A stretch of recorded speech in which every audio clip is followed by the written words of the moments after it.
Hello ladies and gentlemen, and welcome back to another wonderful hoof trimming video. Now let's get to it. This is the cow as she came on the chute, and I could already tell that she had a major problem.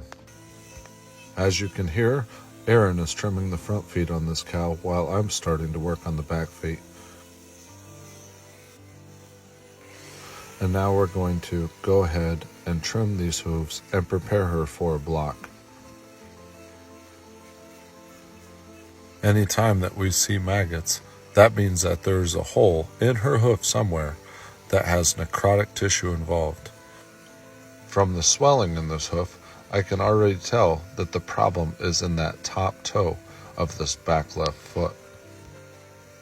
It is pertinent that we have a dry toe to place that block upon, and you'll see in the next scene where we even use a torch to just slightly heat and slightly dry the hoof. As you can tell, the hooves are actually in pretty good condition, but what's underneath this hoof is to be reckoned with. Now you can see we have that bottom toe prepped for a block. We are just going to wave the torch around on it to eliminate any moisture that may be on that toe. Here you can see the hoof tight glue that we are placing a wooden block on that hoof. Now let's get to work.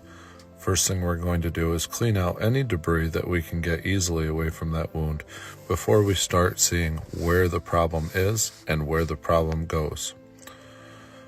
Looking up here at the top of the hoof immediately has me concerned because there is separation at this top hairline. That's a very bad spot to have separation. But even after just one pass, now if you look closely, you can see the maggots starting to come out of this hole. Now maggots aren't always a bad thing.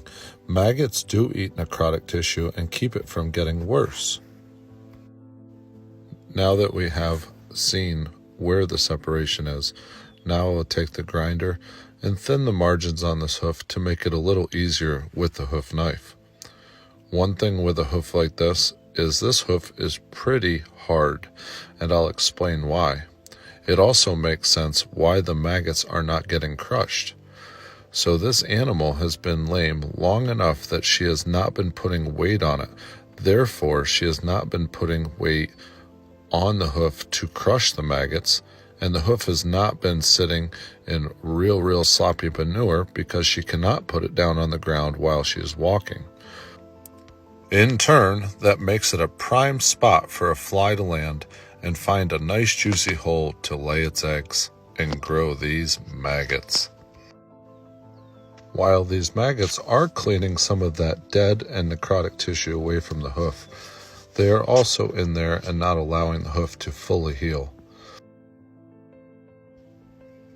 Now once again, we will try to flush some of these maggots out and clean out the area of this hoof where it is separated to allow us to see just how far that separation goes. Now when we are removing separated horn, the thing we look for is to where we can get the knife underneath the horn where it is loose and remove it all the way. Any loose horn that is attached to the hoof but detached from the corium allows for a pinch spot. It allows for either a stone or debris, or in this case sand, to get underneath this hoof and allow the wound to become irritated and not heal. In this video, you will notice it is very repetitive. As for taking off loose horn, thinning the margins, and following the cracks until we have all of the loose horn removed. At this point, folks, I'm not going to lie, my skin is crawling. Every time I make another pass with a knife or the grinder, another maggot seems to find its way out of the cracks of this hoof. Once again, folks, you can see we have found the separated horn and we remove it once again. Now is when I start to get concerned, because here I'm seeing a little hole that comes through the top of this white line right there and is going up the white line. This is very concerning to me because when there is a hole in the bottom, I expect there to be a hole in the top.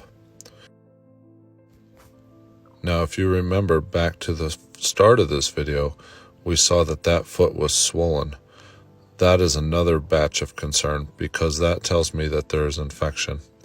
Here you can see the crack on the white line where those maggots are squirming around, and now I'm looking at the top of her hoof to see if I can find where the crack comes out through the top.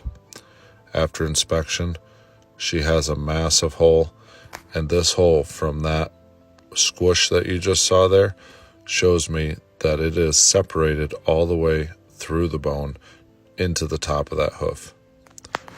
This is especially concerning because at this point, we cannot just repair bone. It is eminent now that this top toe will need to be amputated, and that is a veterinary procedure. So I'm going to do the best I can to clean it out. So I will continue to clean out this hoof and prepare it to be wrapped, and hopefully the veterinary is able to look at it soon.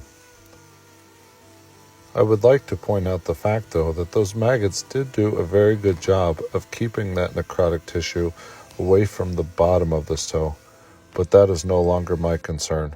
My concern is that the infection is so deep into this cow's hoof that it has affected that bone. We are almost at the point, folks, where we have removed enough of the bottom of the sole and have not disturbed the corium to where she is able to at least allow that hoof to drain to where no more infection is possible, and hopefully that makes the veterinary's procedure that much easier. Now that we have this foot paired out properly, we'll spray it up, make it as clean as we can, and check out the top here to see if we could just keep it clean enough so the veterinarian is able to help this cow out. As you can see, we're applying salicylic acid to this wound. That'll help keep it clean as well, and it'll also promote any start of healing that may be beneficial to this cow's life. So we'll tape it up, and it's on to the vet.